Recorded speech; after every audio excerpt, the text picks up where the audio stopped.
नमस्कार मंडळी. सकाळी सकाळी 80 पोटी ऊस खात जावा, त्यामुळं कावीळ होणार नाही आणि पित्त होणार नाही. पण त्याच्यासोबत व्यायाम पण करत जावा, कारण व्यायाम जर नाही केलात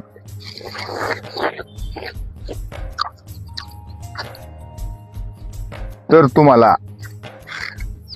ज्या वेळेस शरीर तुम्हाला साथ देणार नाही त्यावेळेस तुम्हाला व्यायामाची किंमत कळल.